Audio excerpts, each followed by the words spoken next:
and Discussions of Truth. This is the second hour here. Got Andy Thomas slated to join the program here. We just ended with Dr. Michael Hall, Miami Beach.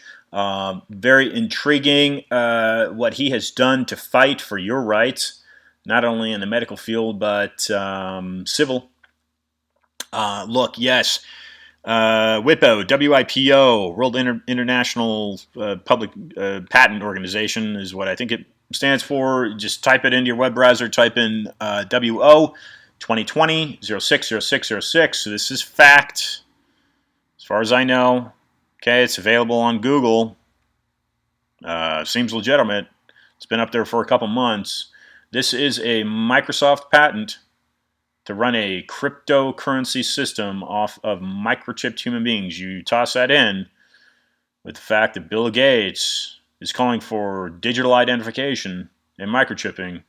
One has to wonder, if you're in the United States, folks, is the Federal Reserve constitutional? Okay, so author Andy Thomas in his book Conspiracies. I don't have a problem with anyone using the term conspiracy or conspiracy theory because all it means is that the person is pressing the fringes. It's published by Watkins. That's a publishing house out of London that's been around since 1893. Truth or fiction?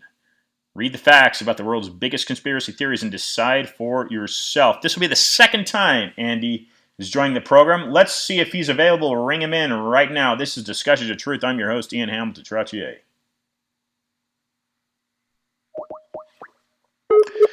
Calling English-based author Andy Thomas.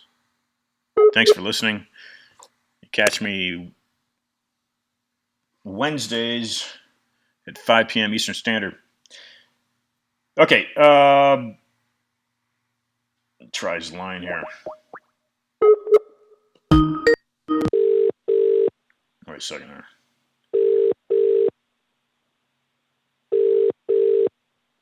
Okay. Hello? Andy, it's Trottier and Trottier, Discussions of Truth, sir. How are you? Yeah, I'm all right. How are you? Fantastic. Thanks for staying up late. We know it's late for you, past 11 o'clock UK time. Andy, do you mind if I reconnect with you on Skype? I'll try calling you back on Skype. Yeah, no, that's fine. No, we've obviously got the time wrong because I had it down as 11:15 and it's only 10:15 here. So we've obviously miscalculated the time. Can you just give me 5 minutes while I just swap over, yeah? Absolutely. You call me when you're ready. Just call me on Skype. Okay. I will. I will call you up as soon as I'm there. All right. All right. Thanks, Andy. No worries. Cheers now. All right. This is author Andy Thomas, folks.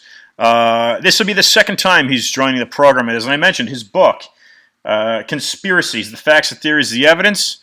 Yeah, we had a. So this might be my calculation. We had an issue with John Waters last week. John is he's a former mainstream journalist, if you will, based in Dublin.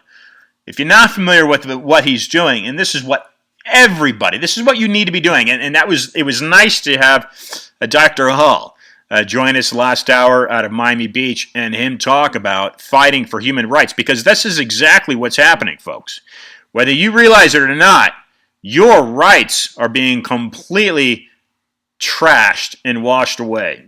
Don't have a lock. I use the word trash because I couldn't think of a better word to use in that term. But even look, Paul Craig Roberts, leading economist, former fellow at Oxford, former fellow at Stanford, highly intelligent human being, joined the program now about 2.5 years ago, and he said on this show, he used to advise Ronald Reagan in the White House on economics, if you will.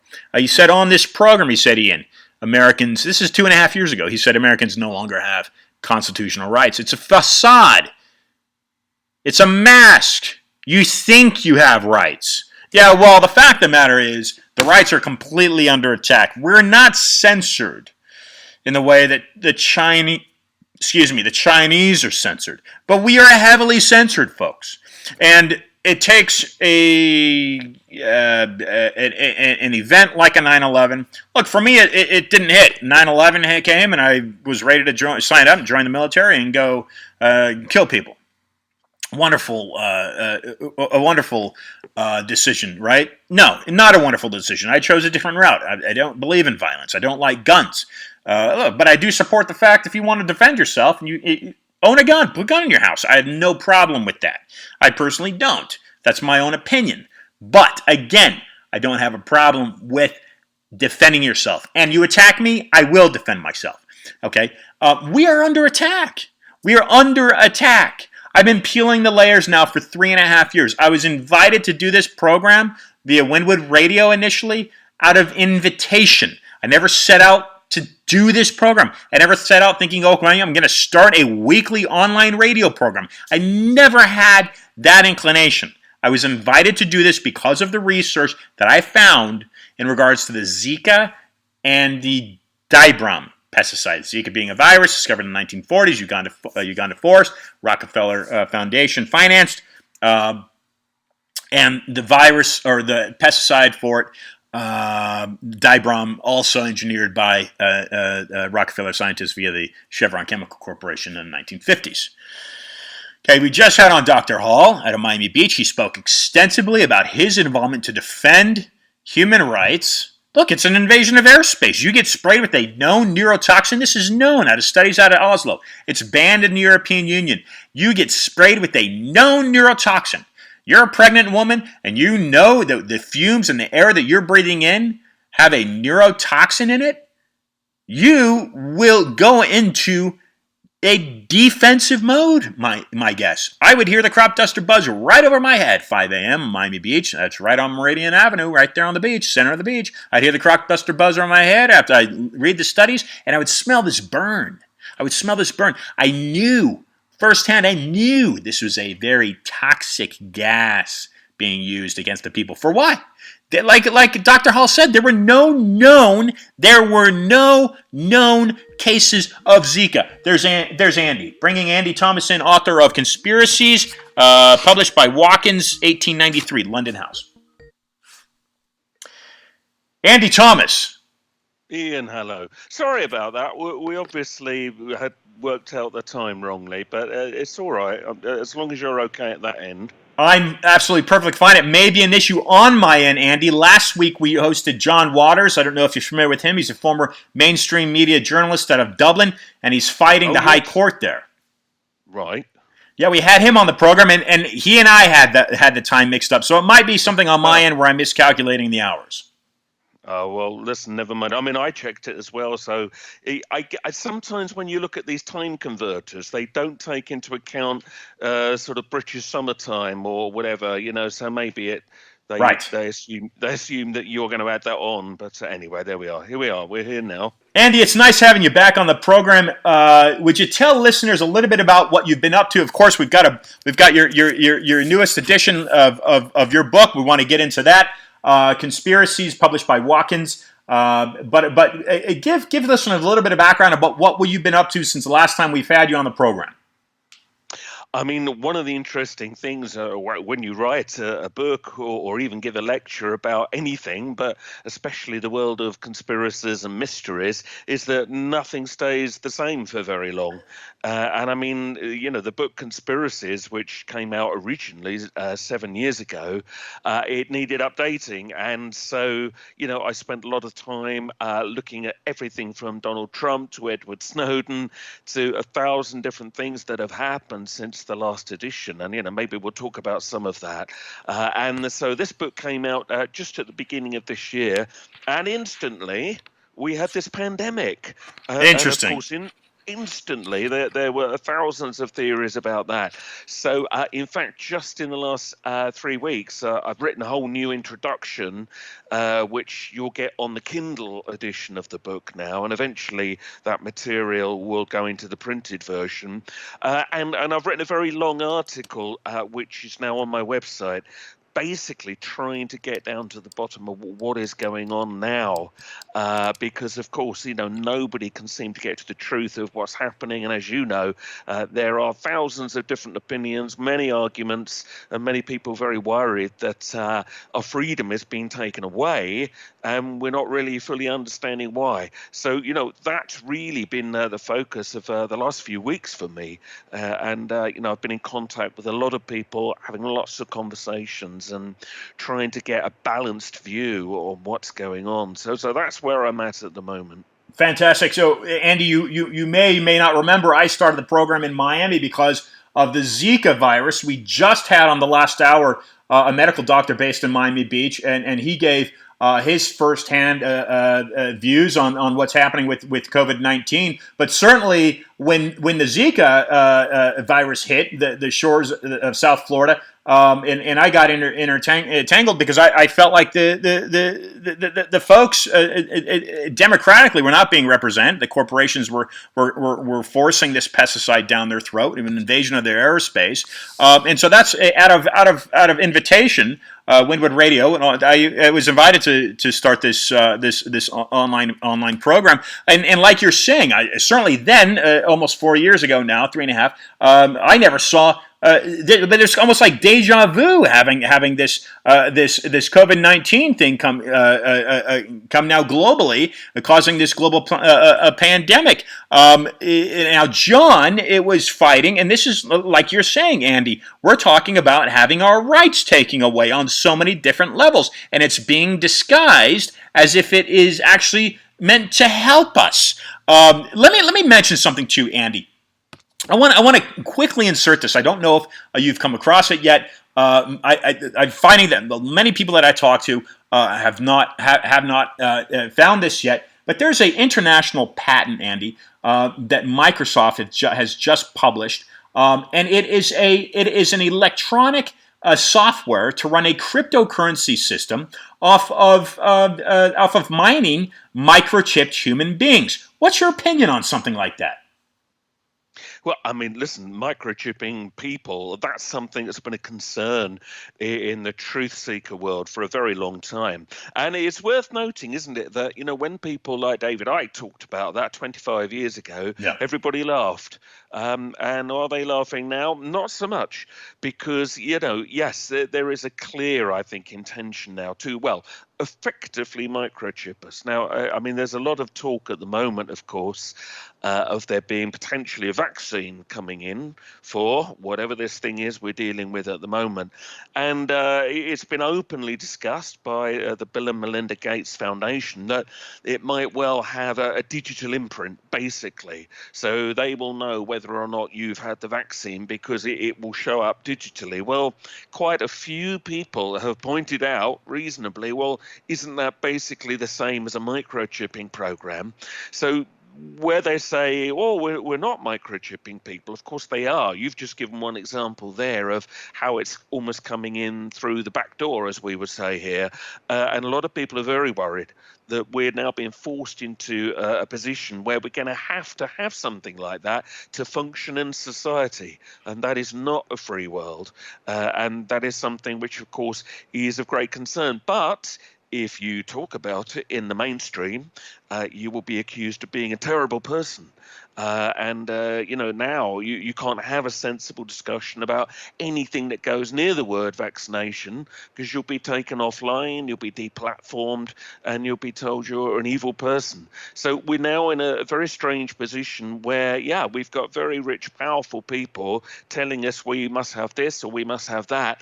And suddenly we're ending up in a position where we cannot raise even reasonable objections. And this is not a wise world. But unfortunately, that's where we're going at the moment. Andy, Ronan Palin, who's an economist out of London, he's co-written a book called "Sabotage: The Hidden Nature of Finance" with Alexandra Nestativlova, I think is her name. They joined the program about a month and a half ago, and on the program, Andy, he said, Ronan said to me, I had asked him about I asked him about his views on the city of London. For listeners that aren't familiar with the city of London, this is the actual city of London. It's a neighborhood in the metropolitan area of London, outside of like Westminster. So, City of London, also known as a corporation, it's its own sovereign neighborhood inside of what tourists consider to be London. In so much, Andy, and I'd like you to speak about this if you choose, in so much that the Queen must ask permission to enter this neighborhood. Whereas she doesn't have jurisdiction over it, and this has been the case since William the Conqueror in 1066. Whereas William of Normandy was unable to conquer this neighborhood and signed a treaty to allow it to retain its own sovereign space. What is it, as an English person, as someone? Certainly, we are speaking your language, Andy. This is a language that we inherited from the founding fathers of this country. So there's certainly a close connection between the United States, the foundation thereof, and England. What is it, in your view, Andy, in your research? What's going on in the city / corporation of London? And I will insert this before you respond, if you allow me, Andy. He said that it was an archaic Roman banking mechanism. That was what he said verbatim on this program. Well, I mean, you're absolutely right. You've got two Londons. You've got London, the city, and then you have the City of London. That's what it's called, the City of London. And it is basically, as you've said, a completely separate state that exists in the heart of Britain that basically is untouchable. So it's a little bit like the Vatican in Italy. The Vatican is essentially its own country. It is not the same as the rest of the nation in which it sits. And the City of London is the same. It's very powerful. There are many tendrils that lead there from all kinds of financial institutions around the world.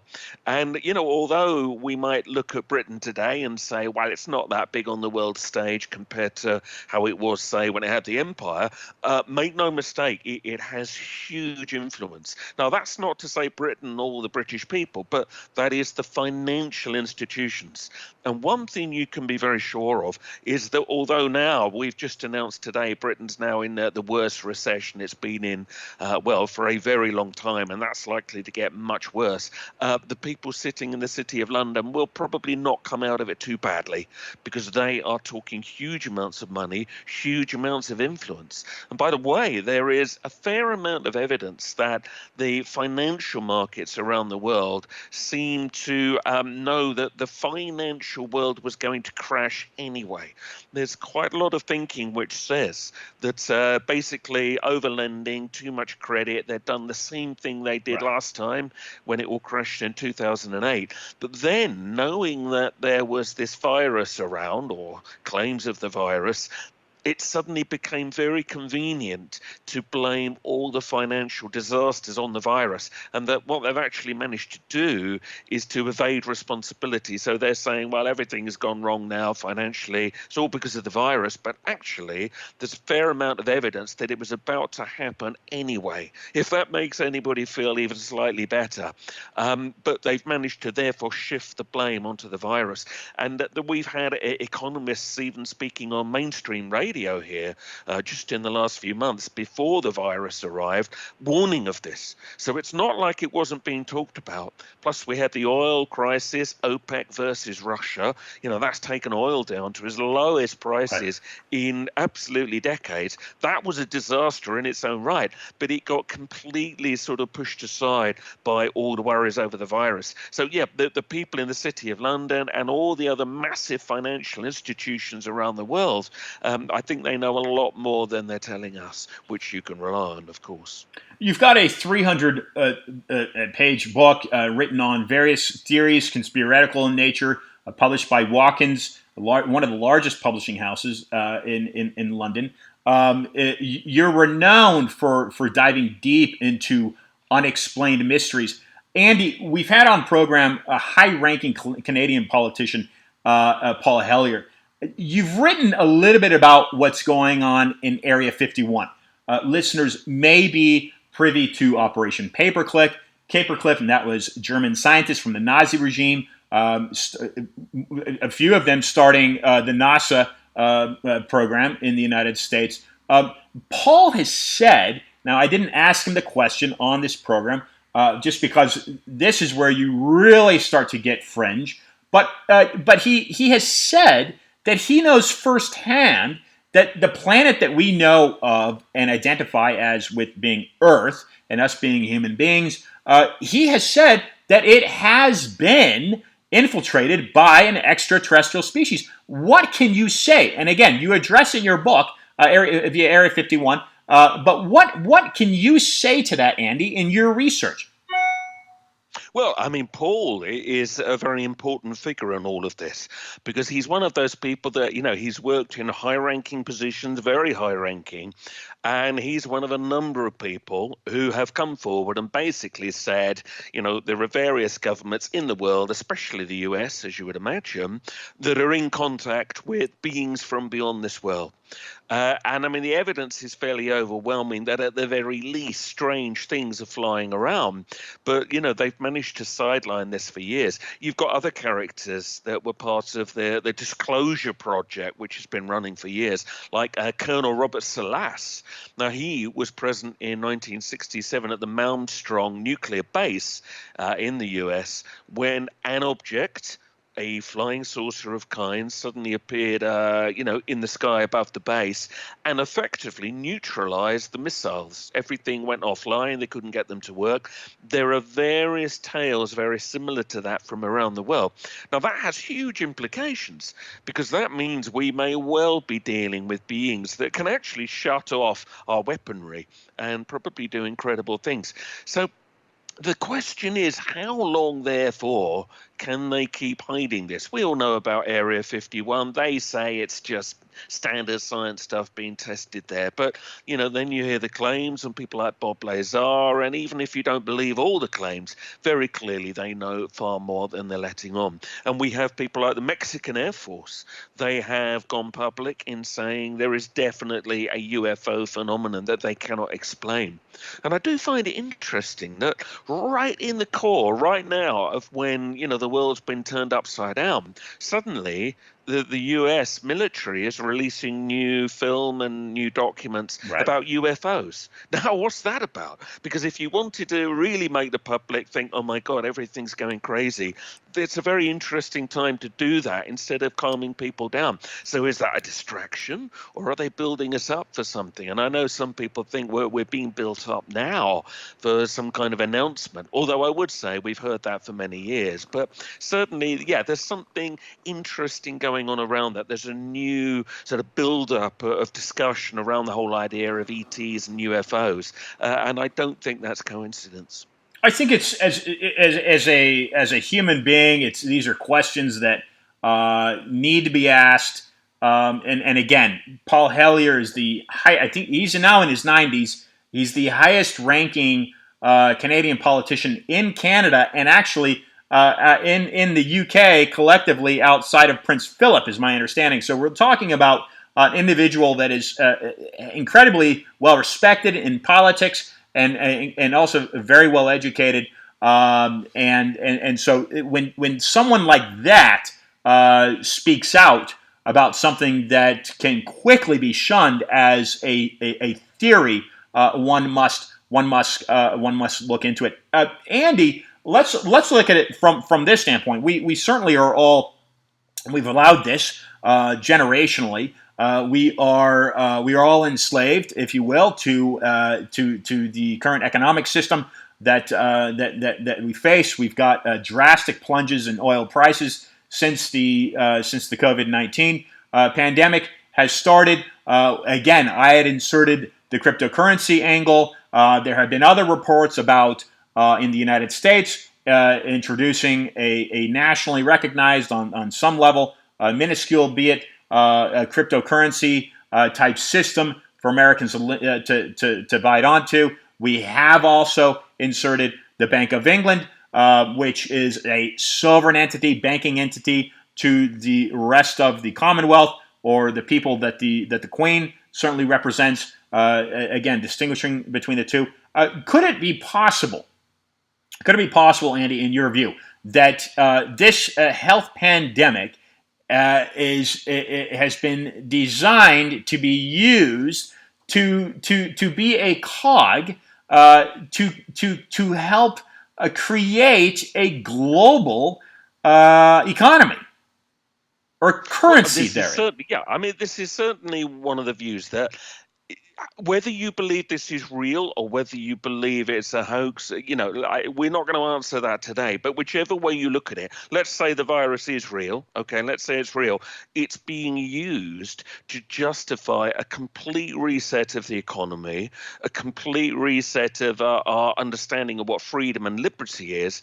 And because, of course, you've got the fear factor there, and people Right, do see people dying and suffering, right. people will go along with things that they wouldn't normally go along with. And you're absolutely right. Many people think that, effectively by blowing the economy to pieces, as I mentioned earlier on, although we're all going to suffer, the people at the back end of this, and especially in the developing world, there's going to be huge deprivation, probably leading to conflicts through this, but we're all going to suffer. Whereas those at the tops of the glass towers, as ever, are going to come out of this very well. We've already seen, the market, sort of stock market players using put options to make enormous amounts of money right now while everyone's suffering, basically by betting on stocks going short of various companies which are now falling away. So, whenever they sell something as a disaster, it's not a disaster for certain people, and they will come out of this very strongly. So, yeah, I definitely think at the moment that you've got something going on with the economy, and then, yes, then you get to new currencies, then you get to, the whole thing of one world government, which many people are worried about for years. And I write about this in the Conspiracies book, that, some kind of unified currency would come along. And I think a lot of people had long thought that that would be some kind of paper money, but now we're in different times. And you've mentioned there cryptocurrency. There's going to be something which is very sci-fi. It will be credits, and it will be something that doesn't have a physical existence. Indeed, the cashless society is nearly upon us, because now, of course, they're saying, well, cash is always very unhygienic. You need to get rid of that. How about a cashless society? And that's something else, of course, which gives them far more powers of monitoring, far more powers of control. And we're all walking into this. Well, perhaps not the kinds of listeners that will be listening in today, but, many people say, oh, yes, what a very good idea. We must give away all our freedoms, otherwise everything will go very bad.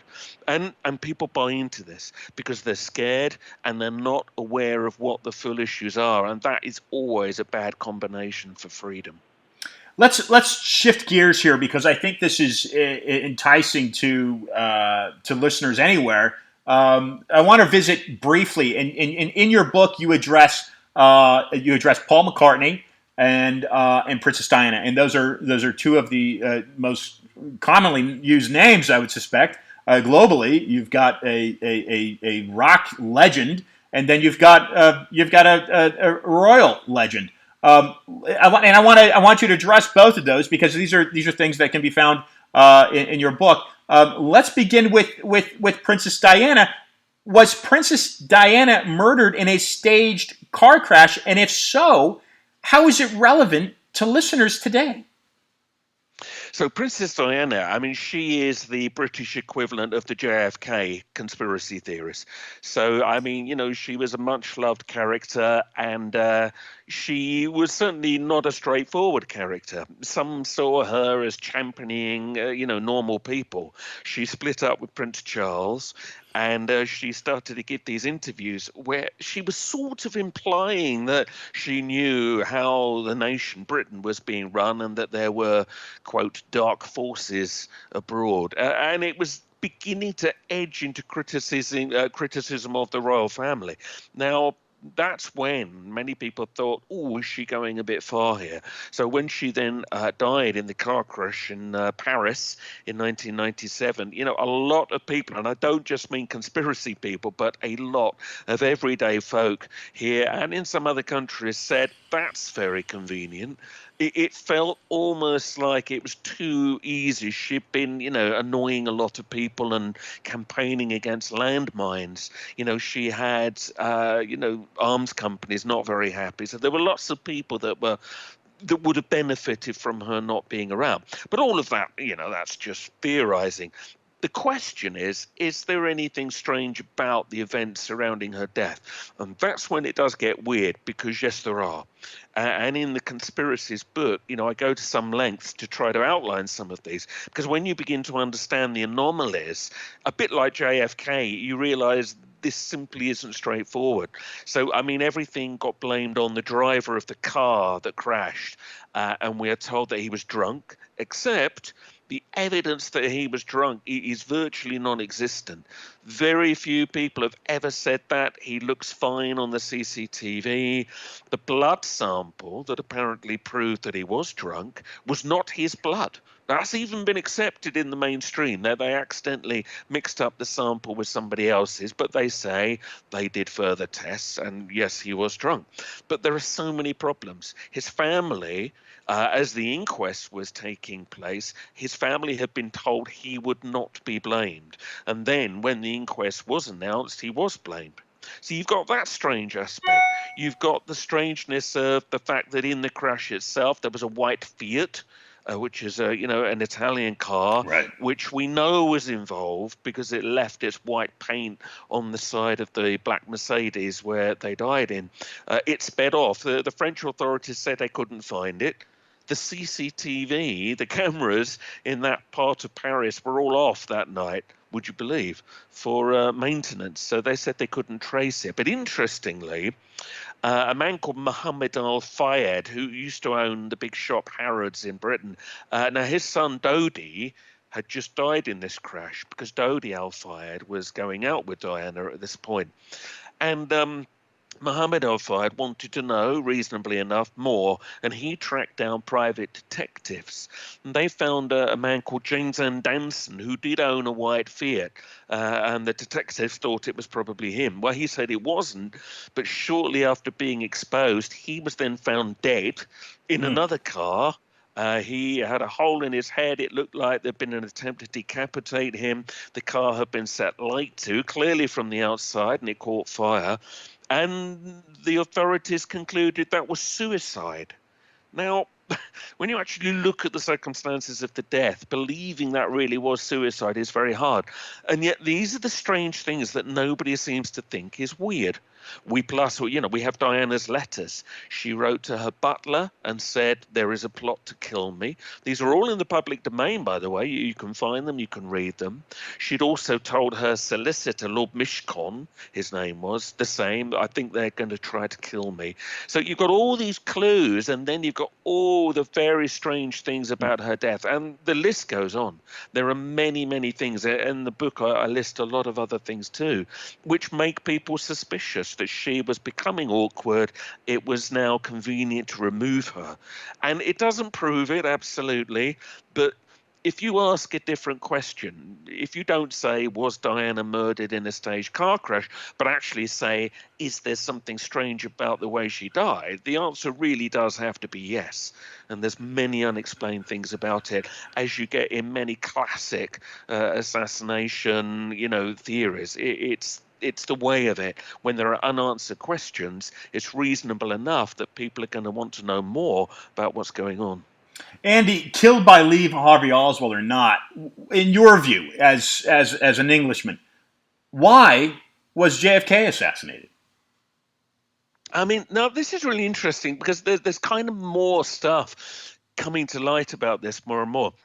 So, I mean, JFK was much loved by some, not all. It was, it must be said, but he certainly was, I think, trying to shake up the system. There is evidence, for instance, that he was trying to take back control from the Federal Reserve.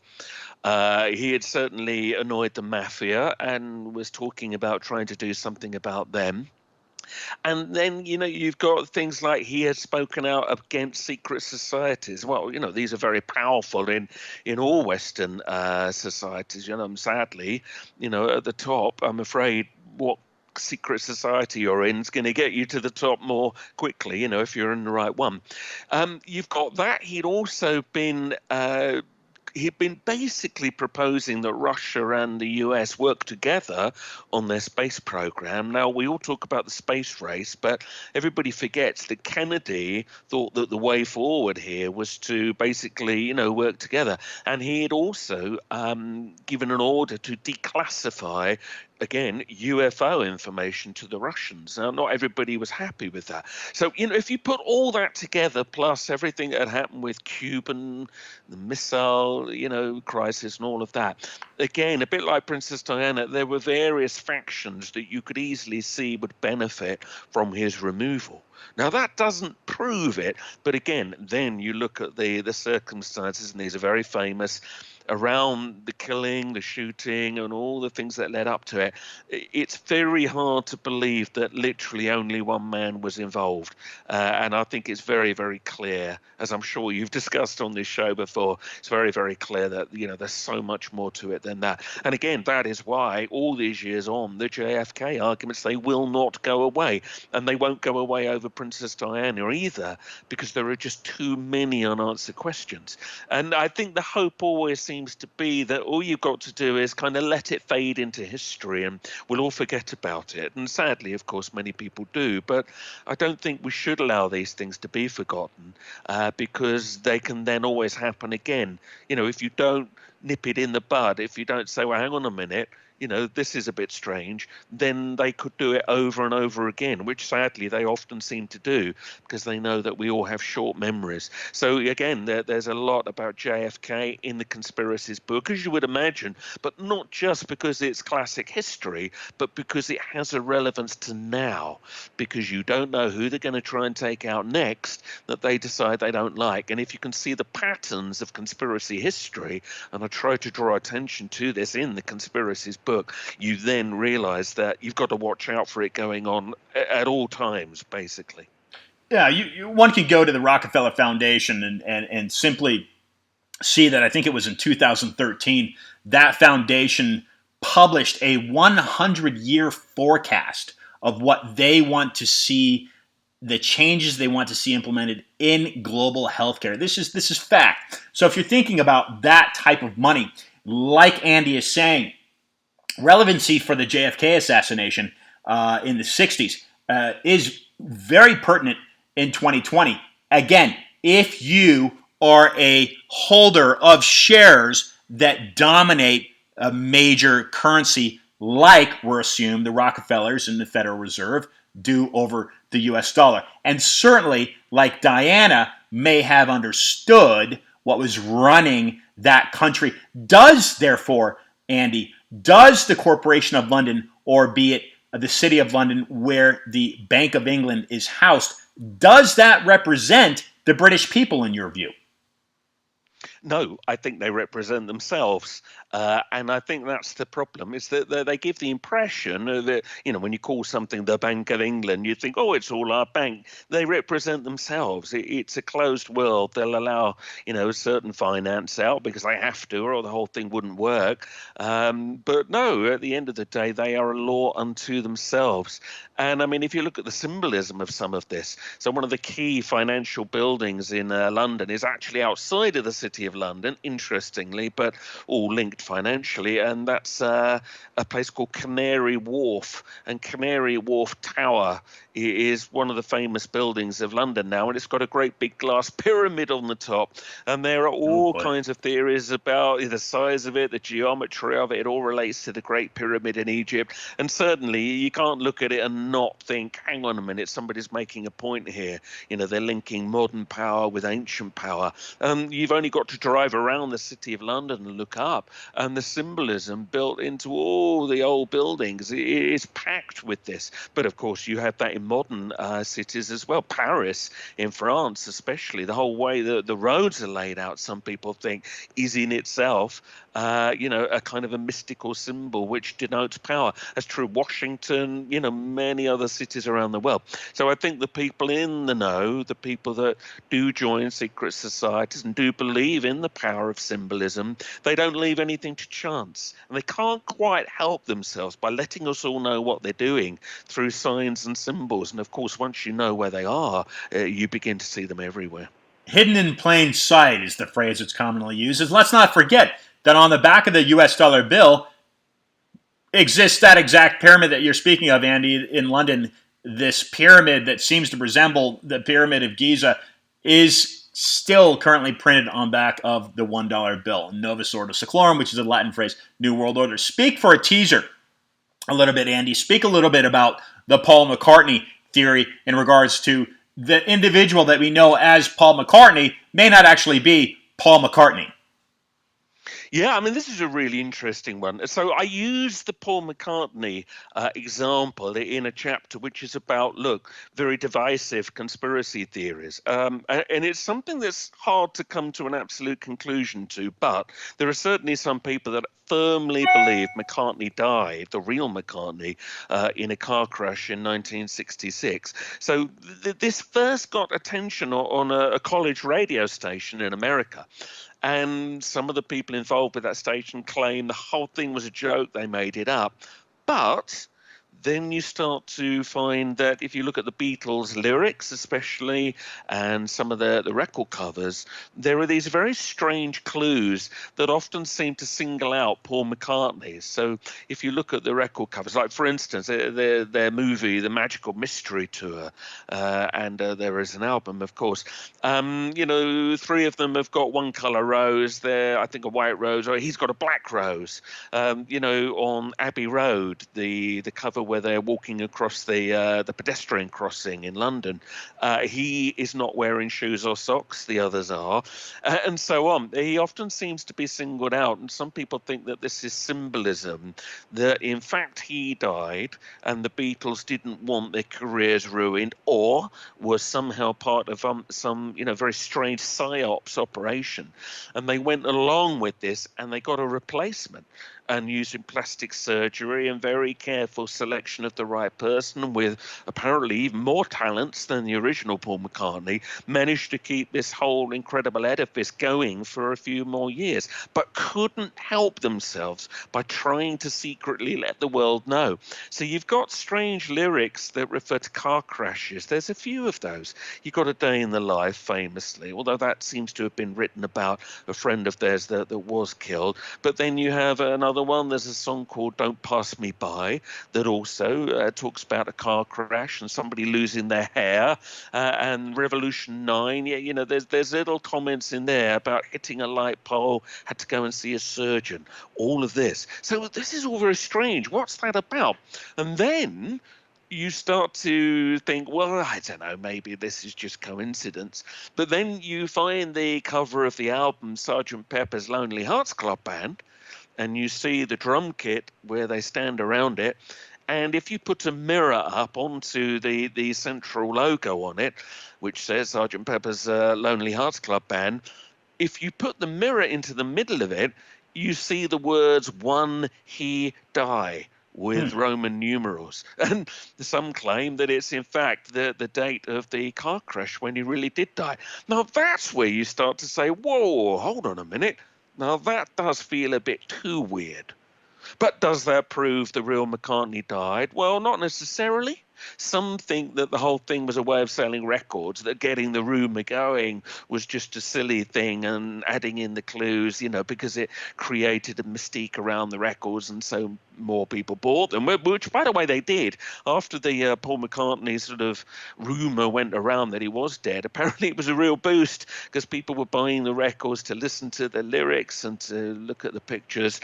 Now, I mean, the problem with all this, of course, is what about the McCartney family? Would they really not have noticed that this person they'd grown up with was suddenly a different person? So, I mean, you've got to get your head around how that could actually work. But there are people that do take this very seriously. And what they consider is this, that, look, it sounds like a joke. It's a funny little strange claim, but actually it was a way of messing with the heads of people that really saw the Beatles as something wonderful. They were leading us into a kind of a whole new way of thinking, creating new music. But the argument is that actually by doing this weird psyops thing, it got soured, and therefore very strange messages kind of messed up the heads of the people who thought that they were the next great hope. And of course, then it all imploded anyway when they split up in 1970. So it's one of these interesting interesting things where you can't quite get to the bottom of it. But to say that it's absolutely nothing, that there's no story there, that's not quite right either. And so I use that in the book as a way of looking at the grey areas that come out of this kind of theorizing. And it's a perfectly legitimate thing to look at because it really is fascinating. And Andy, would that have any relevance with what was it, 81, John Lennon's assassination in Central Park? Yeah, I mean, there's lots of theories about, was he killed? I mean, again, any famous person that dies, somebody will always say they didn't and they secretly went to live on a nice island somewhere. But let's assume he did die. The general view is he did, but there's many theories about, why Mark Chapman did it. Was Mark Chapman what they call a Manchurian candidate? Was he being mind controlled to get rid of John Lennon? We do need to bear in mind that, Lennon had been sort of in retirement for a few years, just raising kids and baking bread. But before that, he'd been very involved with peace campaigning, anti-Vietnam, all of these things. And suddenly, of course, he was just coming back with his new comeback album, Double Fantasy, with Yoko Ono, who, of course, was his wife. So there is a theory that the authorities were very worried that he was going to come back to prominence and start to get, very sort of campaigning again, a little bit mouthy, and that they just had to get rid of him. This is the theory. And the only thing about that is that there are some anomalies around Lennon's death, but nothing too definite. It's certainly nothing like, the McCartney theories. So, but yeah, I mean, as soon as somebody dies in any horrible circumstance, if there's even the slightest question mark about it, you're going to instantly get theories, and this is the way of it. Andy, you mentioned a Fiat being present in the Princess Diana car crash. If we couple that with Dr. Palin's comment about the Corporation of London being a Roman mechanism, is there any link that you've been able to make in regards to this curtain, this financial curtain that seems to be drawn on the British public and certainly on the American public by means of the Federal Reserve? Are there any links? We can say pyramid, Egyptian pyramid, but are there any links going down the road to Rome from what you can see? Yeah, I mean, there's no sort of secret that. I mean, if you look at, say, the empire, okay, so the British Empire, which has somehow or another managed to be the biggest empire in history. I mean, if you look at the architecture that it created, and London is still full of this, it's absolutely based on, Roman ideals, huge pillars, massive buildings like they used to make. It made a statement, we're big in the world, we're making big buildings. And of course, America too, it followed the model. I mean, you've only got to look around Washington and you see again buildings made in exactly the same style. So, I mean, yes, there is a statement being made in the architecture, unquestionably. Whether or not the financial systems that we have today are directly related back to Roman stuff, I think is another matter. But if you look at, say, Freemasonry or, all kinds of organizations, Kappa Phi Beta, Skull and Bones, these are very powerful secret societies that aren't that secret because we know about them, but they use ancient symbolism. And I mean, Freemasonry adopted somewhere along the line ancient Egyptian symbolism as its kind of way of representing power. That's how they saw it. And to be fair, that is not something which actually goes back that far. I mean, masonry that we know today is a few hundred years old. So it was an affectation, really, to use the Egyptian symbolism. But that doesn't mean it's meaningless. In the same way, I mentioned, Canary Wharf Tower in London's got a glass pyramid. These things are not done for nothing. And the Romans, they were an empire that many civilizations looked back to, and they wished to recreate that empire. And absolutely, the British used that. And we should bear in mind here the crumbling away of the British Empire, which really finally ended in World War II. We, were very financially damaged by that.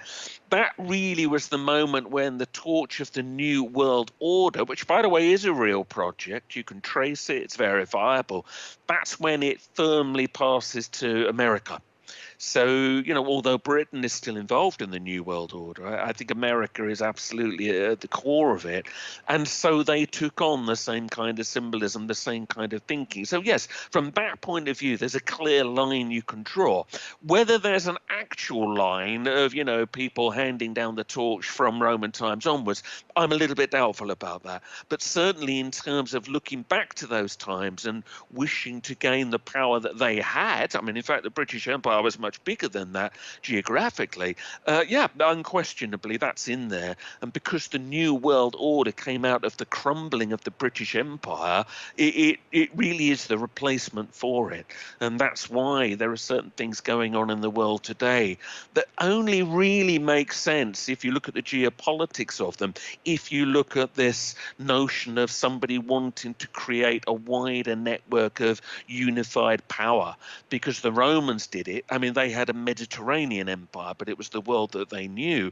But they put a lot of power into very few hands and made it work, remarkably well, considering. Still, people want to do that today. So from that point of view, yes, the ideals are in there, even if there isn't a direct link. So we've addressed a little bit about the infringement on individual liberty with the introduction of the microchip. You had brought in people that have been talking about this for a couple decades now, mentioning David Icke's name. Let's now, as we close out, Andy, we wind down. I'd like your thoughts. Again, conspiracies. Watkins Publishing is Andy's most recent edition of his book, 300 pages, very well written, very well documented.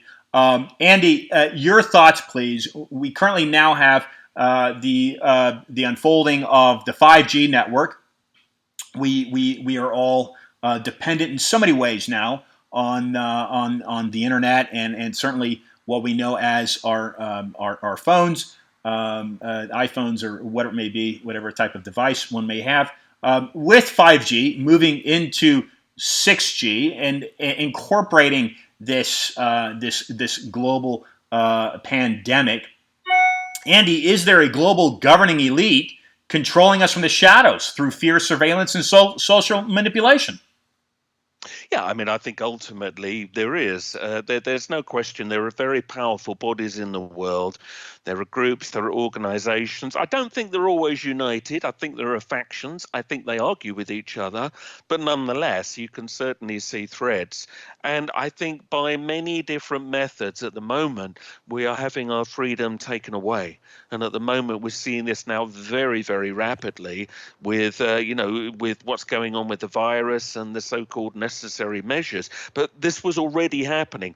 I mean, in the Conspiracies book, one big thing that I added a lot into in this new edition was about the censorship, especially online censorship. It's gone crazy. And if anybody wants to go onto YouTube, it's still there at the moment, ironically. Look up a talk by me, Andy Thomas Censored. It's just called Censored. You'll find it on my website as well, which is truthagenda.org. Now, I gave this talk last summer, and it was looking at the way things were being taken off the internet. People were being deplatformed for sharing so-called alternative information or conspiracy information. Right.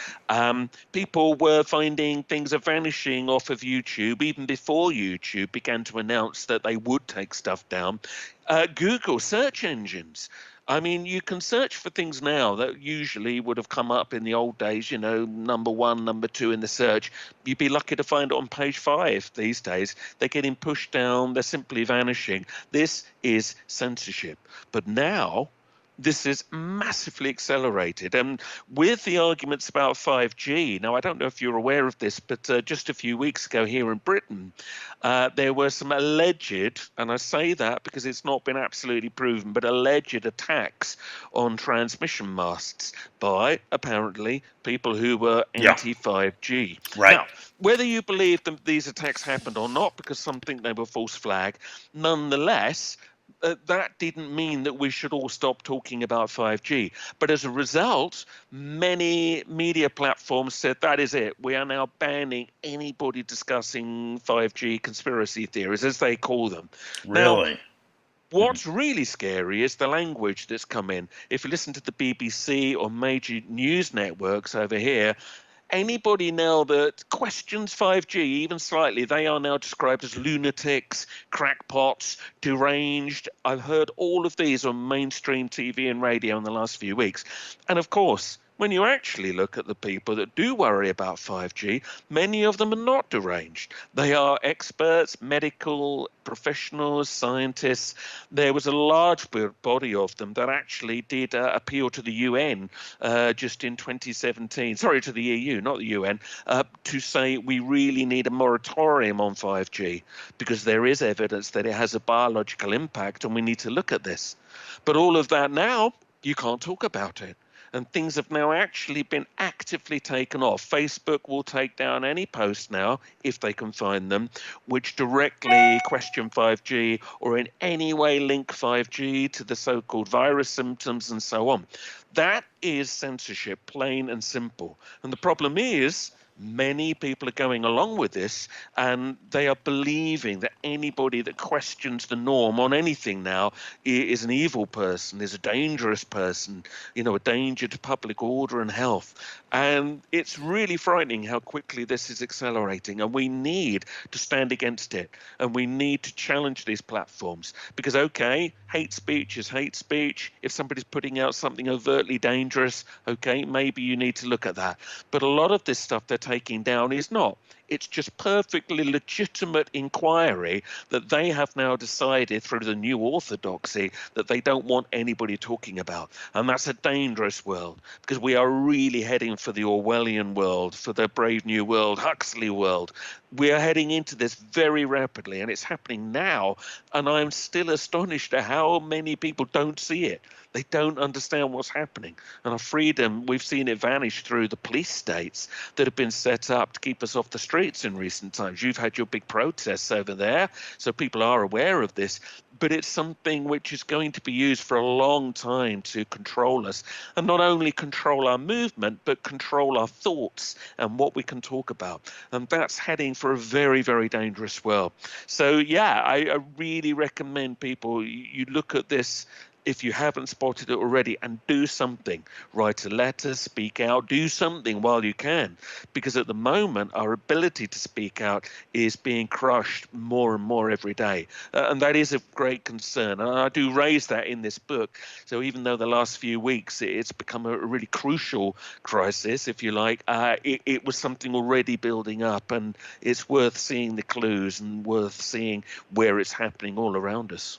Yeah, we've got now protests down in Key West that have started in the past couple of days. So the word is spreading. It's a bit of almost an oxymoron using the internet to spread these messages, and then we've got mainstream media being so biased in so many ways in the United States. Andy, we've got to close up here as we bring on Den Bishop, author Den Bishop, here to talk about healthcare reform in the United States. But I want to give you a moment just to leave listeners with your view of you've already talked about speaking up, writing. Just one final thought for listeners to leave away with. Again, author Andy Thomas from the UK talking about his latest edition of Conspiracies, published by Watkins out of the UK. Just a final thought here for listeners, Andy. Well, don't give up. Okay, because I know there's a lot of stuff going on, and I've just covered that there, which is worrying, but that doesn't mean we should give in to fear, because there's a lot of evidence that we are controlled by fear. The global agenda seems to be to make us all so afraid we do everything that we're told. But every time you fall into the fear, of course, you're letting them win. So don't let them win. So, yeah, do what is necessary. Take a stand, take the steps that you can to make a difference, but then keep some optimism, because they may not win. And the more people that stay optimistic and get out there and do things and say, no, I'm going to balance this with something positive, the less chance they stand if their agenda's winning. So don't ever think that they are all powerful, because they're not. And we need to remember all the people that govern us, they're only there because we all collectively allow them to be there. If everybody stood against it, it would fall apart overnight. So don't give up. Keep hopeful and get informed, and make sure that anything you are shouting about, you are really informed and that you know your stuff, because then you're a force to be reckoned with. And in the end, this will count for something. Ladies and gentlemen, Andy Thomas, beautifully said, Andy. We look forward to bringing you back on the program. Keep up the great work. A pleasure. Thank you. Andy joined us. It was late. Both of us had the hour wrong. It was actually 10 o'clock his time, but nonetheless, 11 o'clock, 11:16, 32 seconds right now on my clock for him. We're wrapping this edition up, bringing on, I'm sure he is standing by to join the program, Den Bishop, the Voter's Guide to Healthcare. I'll be right back with Den Bishop. Thanks for tuning in to Winwood One. This is Ian Trottier for Discussions of Truth.